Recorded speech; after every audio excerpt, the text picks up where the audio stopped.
Coucou, j'espère que vous allez bien. Vu qu'on est en septembre, on va reprendre petit à petit les cours d'histoire que vous avez tant prôné, qui est un peu la tradition sur cette chaîne. Donc le cours d'histoire du mois de septembre, qui vous aidera, je pense, à la moitié de l'année généralement où on fait ce programme en cours. C'est la gouvernance économique mondiale depuis 1944.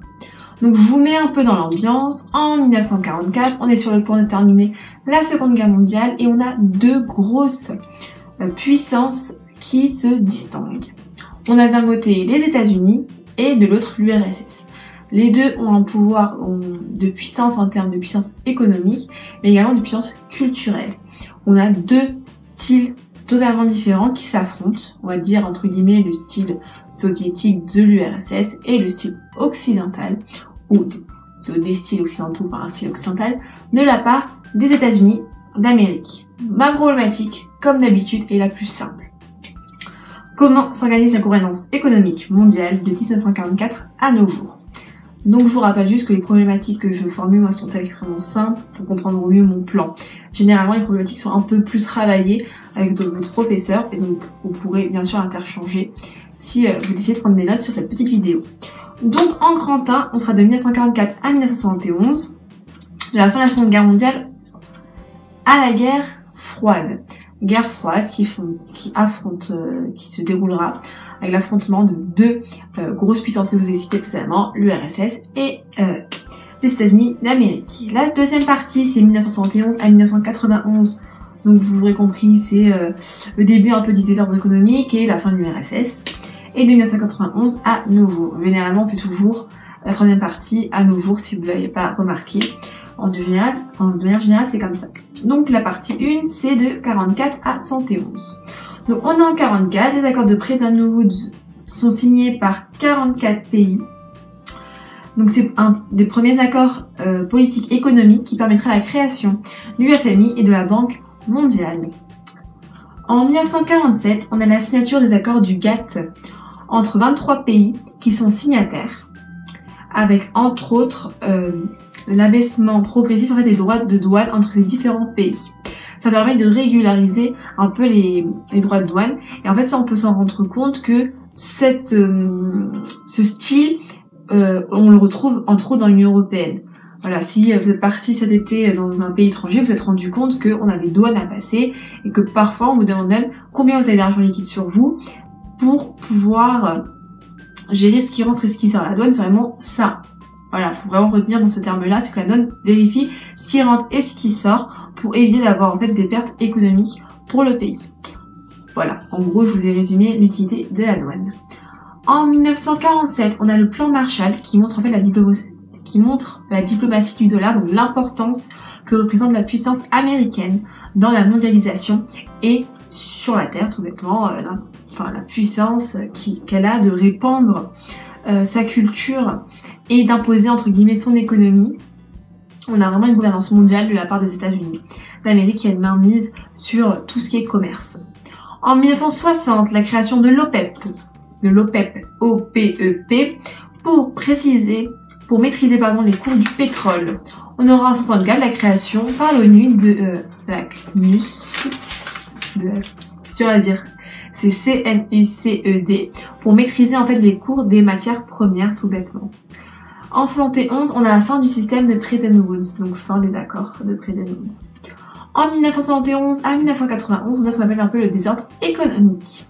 En 1973, on a entre autres l'un des tout premiers gros chocs pétroliers qui, comme tout dans l'histoire des chocs pétroliers, provoque une grosse crise économique à sa suite.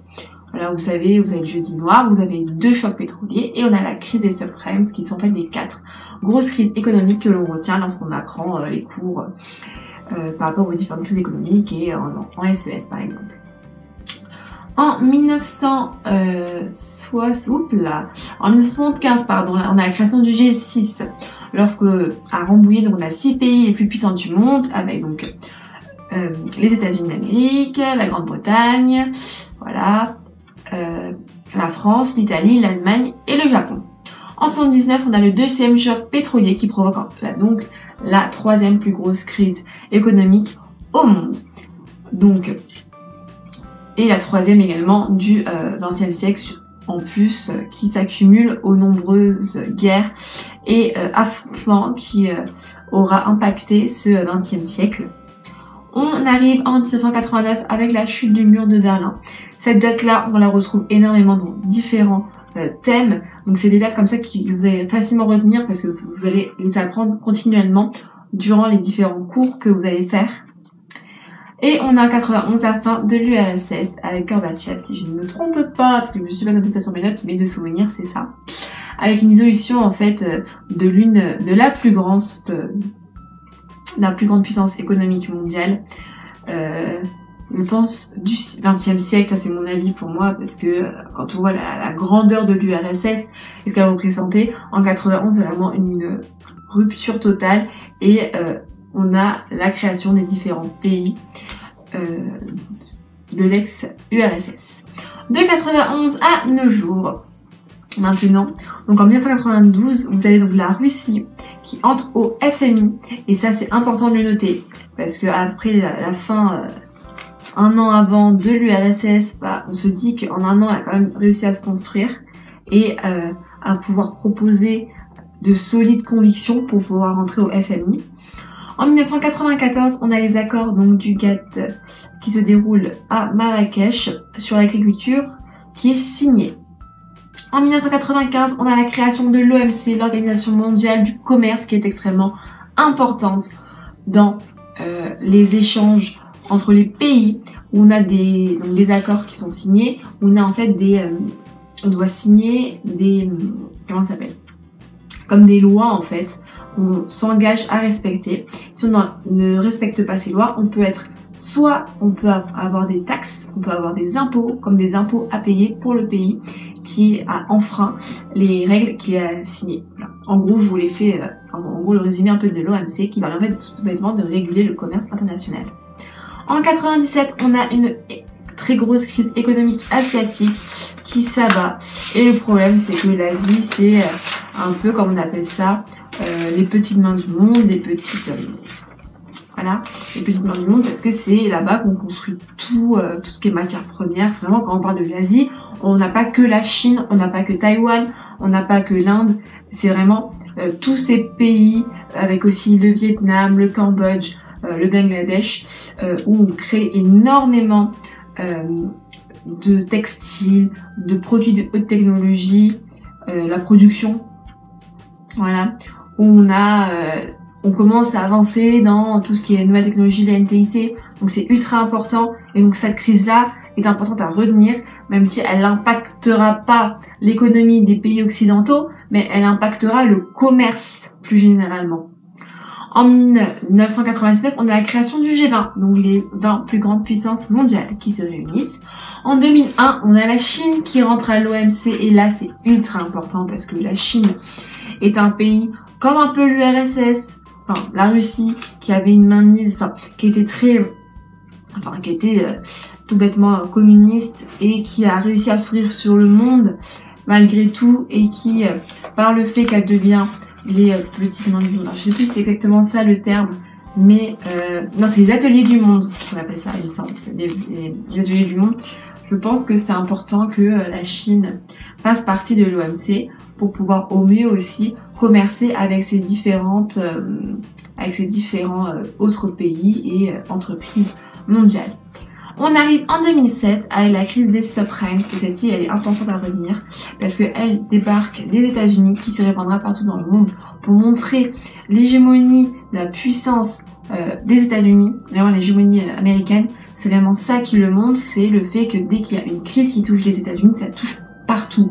Quand tu touches Wall Street, tu touches à tous les pays qu'on dit du Nord maintenant, qui sont en fait des pays les plus riches, et forcément si ça impacte les pays les plus riches, ça va impacter les pays en développement et ça va impacter les pays pauvres, enfin plus pauvres.